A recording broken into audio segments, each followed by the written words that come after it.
the situation, eventually agreed to meet with my father. I ushered him into the house, opening the door to reveal my father sitting comfortably, unaware of the trouble that was soon to arrive.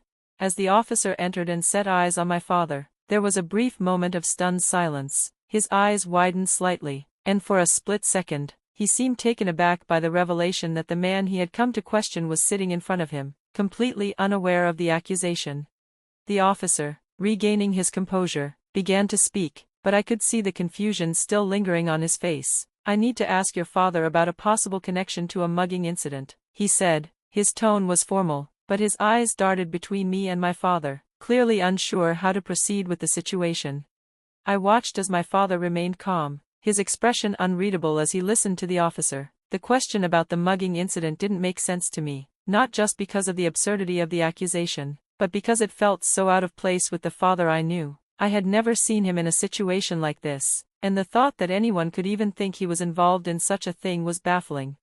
As I led the officer further into the living room, I couldn't help but reflect on how much had changed in my life in such a short period. The events of the past few months, especially the heated encounters with Richard, had left me questioning my own identity, my future, and even my relationship with my father. My name is David, and I'm a fourth-year student at university. A part of me had always wanted to follow in my father's footsteps, to take over the family business and continue his work, but as I grew older and began to see the world from a wider perspective, my admiration for him slowly turned to embarrassment. I didn't understand why he insisted on working in that factory, covered in oil and dirt, when he could have pursued something more prestigious. I wanted to distance myself from that life and work for a big corporation, one that would offer me the kind of success I could be proud of. But now, as I stood there, watching the officer question my father, something shifted inside me. I realized that my father's life, his work, and the sacrifices he made were far more important than I had ever given him credit for. It wasn't just about the factory or the oil stains on his clothes. It was about the years of hard work, the families he supported, and the legacy he was trying to build. My perspective began to change, and I started to feel an overwhelming sense of respect for him that I had never felt before. The officer's inquiry about the alleged mugging was still hanging in the air, and I was desperately trying to understand where it was coming from. I had heard nothing about any incident like this, and it seemed impossible to me that my father could be involved in such a thing. I began to question who was behind these allegations, and why they were targeting him. In the midst of all this confusion, I thought back to a few weeks ago, when I had run into Richard at the store. Richard was an old acquaintance of my father's from high school, someone who had always looked down on him for working in a small family business. That encounter had left me feeling uneasy, but I hadn't expected it to lead to anything more. Richard had mocked my father for running what he called a dirty little factory, and I had felt a surge of embarrassment on my father's behalf. At that moment, I had wished I could distance myself from the very thing that had once been the source of my pride. But now, I wasn't so sure. Richard's words had stayed with me, and as I reflected on them, I began to see them in a different light. It wasn't just that Richard had been rude, he had been trying to belittle my father's achievements, to undermine the hard work that had gone into making the factory what it was. And now, this police officer had come to our door with an accusation, and it seemed like the same forces that had been at play in that encounter were now trying to tear my father down. I began to question Richard's motives. Was it possible that he had fabricated this story, just as he had tried to undermine my father before? Was this a petty act of revenge, born from jealousy and resentment? I wasn't sure, but I had a sinking feeling that Richard was involved in some way. The officer eventually left, still carrying the burden of the unresolved inquiry. As I watched him leave, I realized that the situation was far from over. The questions about my father's reputation, the accusations hanging over him, and the tension that had been building between Richard and my family had created a storm that was only beginning to gather strength.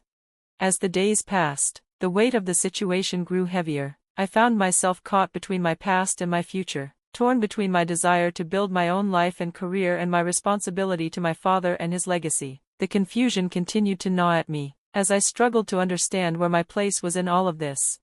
Despite everything, a part of me knew that I had to stand by my father, to protect him from the accusations that were being hurled at him. I couldn't let Richard or anyone else tarnish his name or his hard work. The events surrounding the mugging incident were only the beginning of what promised to be a much larger battle, and I had no idea where it would lead.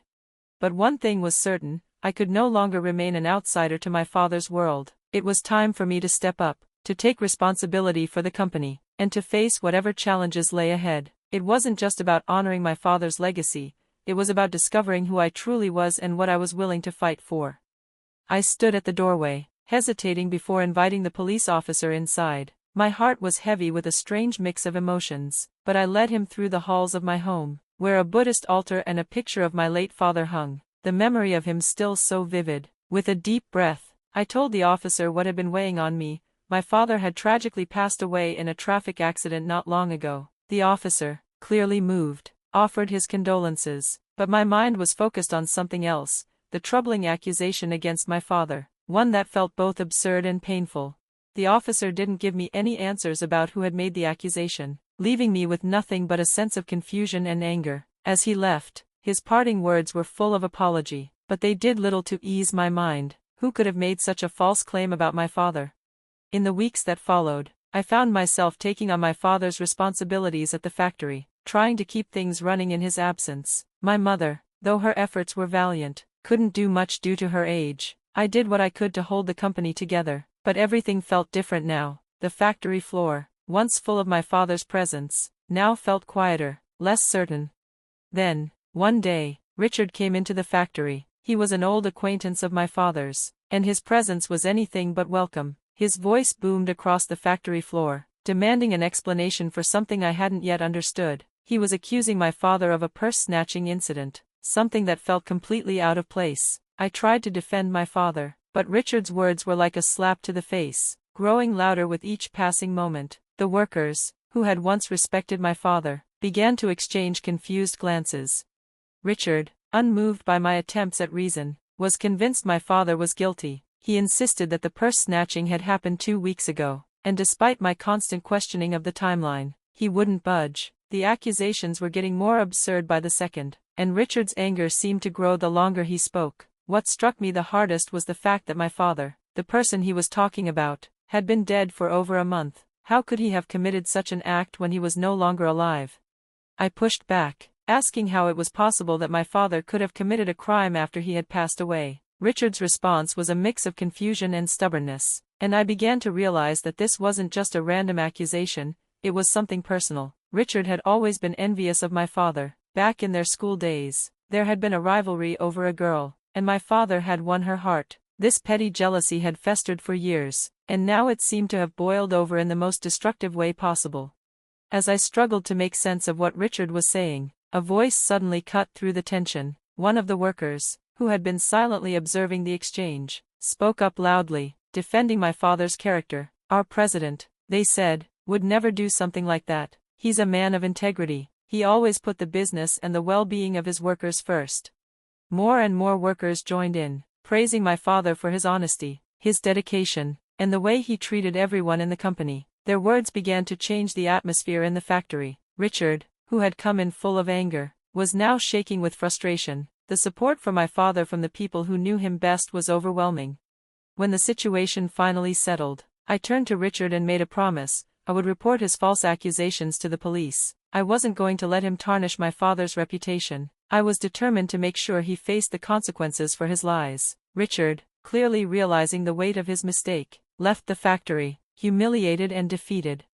True to my word, I reported Richard's accusations to the authorities, and with the help of a recording made by one of the workers, his lies quickly became clear. Richard was arrested, and his attempt to ruin my father's name only ended up ruining his own life. The relief I felt was palpable. I knew my father's reputation had been restored, but I couldn't shake the feeling that I had just witnessed the end of Richard's own career.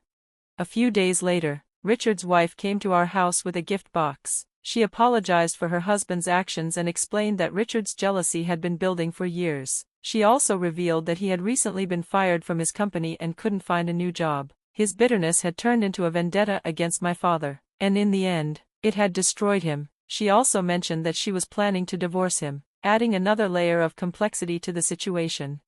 As time went on, I reflected on everything that had happened: my father's death, Richard's betrayal, and the strength of the people who had stood up for my father all weighed heavily on me. When I graduated from college, I knew I had a choice to make. My father's factory needed a leader, and I felt a deep responsibility to step into that role. The workers who had defended my father, their loyalty and respect for him, inspired me to take action. I was determined to carry on my father's legacy. It wasn't just about the factory, it was about the way he had lived his life, the way he had treated people, and the work he had done to support so many families. The lessons he had taught me were now clearer than ever, and I knew I was ready to take on the challenge. Standing in front of my father's portrait, I made a silent promise to him. I would do everything in my power to make the factory a success, to honor the dream he had of expanding it. I would be the president he would have been proud of, and though he was gone, I felt his presence with me, guiding me every step of the way. In the months that followed, I worked harder than I ever had before, learning from the staff and gaining the knowledge I needed to manage the company. It was a long road, but I knew it was the right one, and with each passing day, I felt my father's legacy growing stronger, not just in the factory but in the way I approached life.